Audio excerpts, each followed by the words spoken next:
What's up, guys? Welcome back to my channel. So this week we are going to talk shop, okay? I don't have a haul, I don't have a review. We're going to talk about what's going on in the fashion industry and sort of my, I guess I'll call it my band-aid to the problem, right?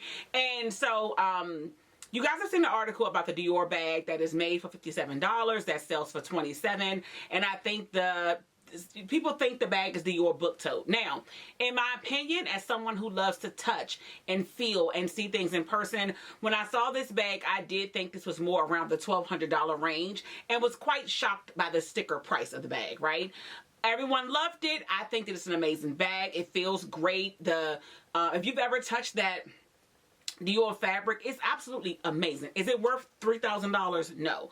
But is it a beautiful bag? Yes. However, it's just a dump of a bag as well. You get no intricacy with it. There's no zippers. There's no real hardware. There's no pockets. There's nothing really going on inside. It's literally a shopper bag you would get out of a TJ Maxx or a Ulta if you had to go shopping and you want to throw all your things in to go around the store, right? So it's really simple in the most simplistic way of being an actual tote bag. And then they stuck the sticker price on there. But I think what has everyone in an uproar is the fact that this takes $57 to make. Now, we all know, I think there's a guy over on TikTok and probably over here on YouTube that does he pulls apart the bags and tell you how much they're made for and things like that.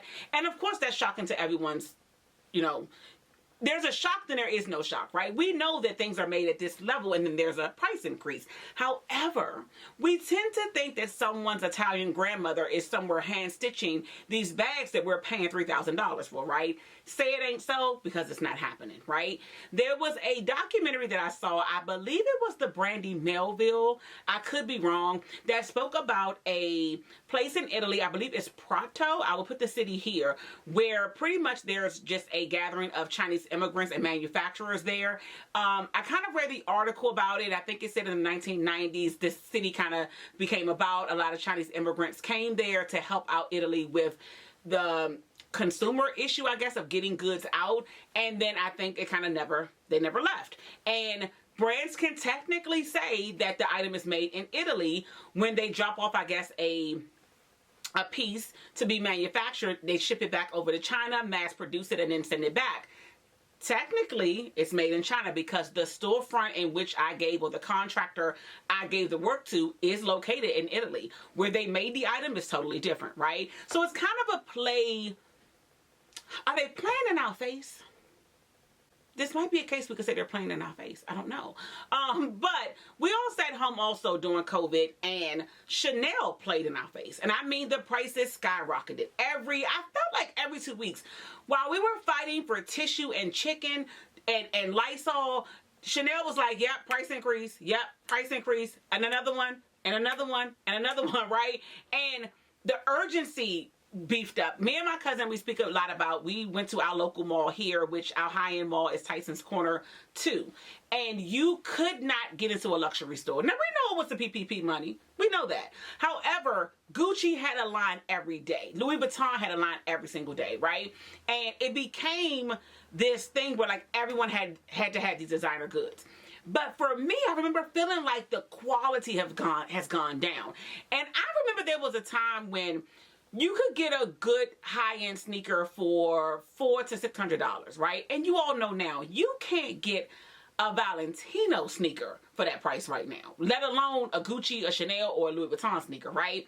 And I just kind of feel like saying the question into myself, what is happening? Like, the fashion industry is going a little bit too far. And I think this is a lesson when you've gone too far. It makes people have to kind of peek into your portfolio and kind of look across the fence and see what you're doing, because the prices are not matching the quality, right? And I would love to know what Chanel is doing. I wouldn't purchase Chanel if you bought it for me. I don't even know if I want it. I've heard people say if they didn't purchase the Chanel bag themselves from the store, they would believe they had a counterfeit piece, okay? That's how bad the quality is. I highly recommend buying on the resale market at Fashion File and places like that.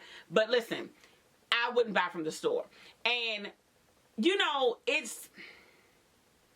I don't know what the answer is, but I'm here to talk about, I think, mid-level brands that are bringing, I'm not going to say the heat, because again, we wear designer goods for a reason, but let's just kind of have a conversation about quality and what does that really mean, right? So there was a jeweler I saw on Instagram that spoke about 18 karat gold being 18 karat gold, and that he's made designer pieces, right? Cartier just include bracelets for a fraction of the cost. It's still 18 karat gold.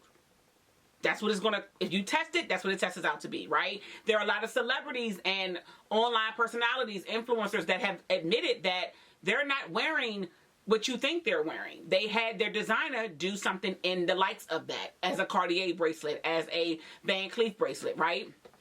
For a fraction of the cost.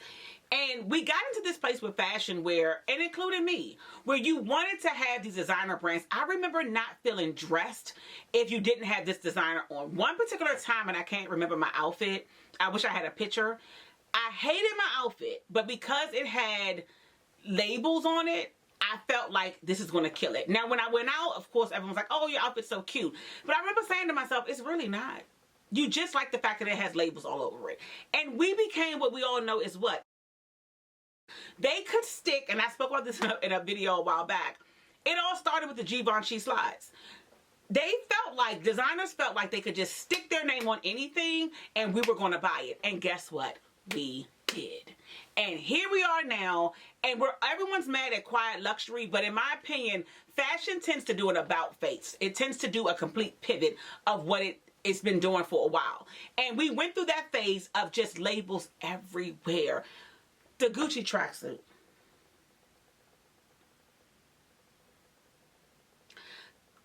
The Balenciaga Gucci blazer.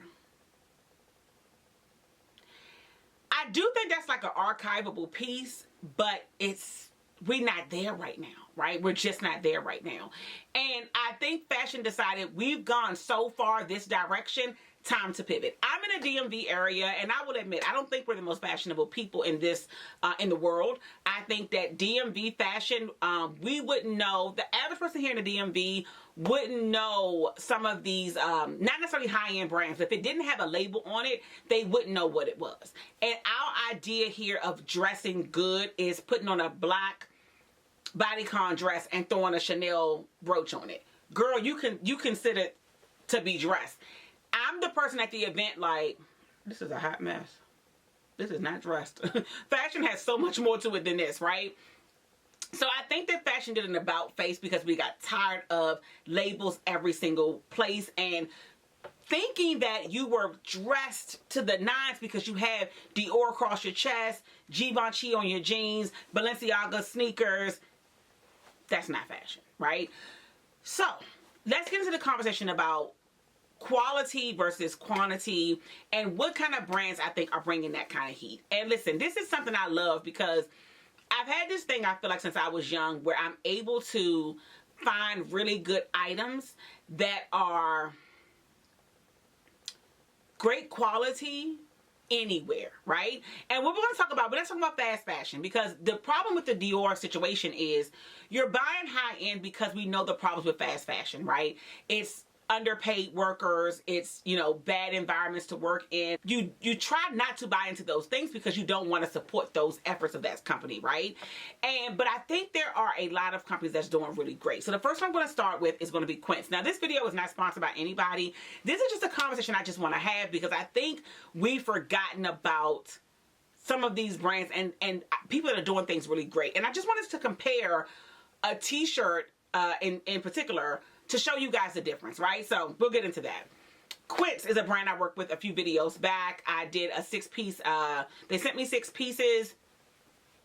Love, love, love, love, love. I got a silk blouse, a beautiful knit rib dress. They are taking out the middleman, so the cost for the goods are much cheaper. So as opposed to them selling it to, you know, Dior at $70 and then Dior upping that charge to, I don't know, $2,000. They've taken away the middleman and they're just bringing you the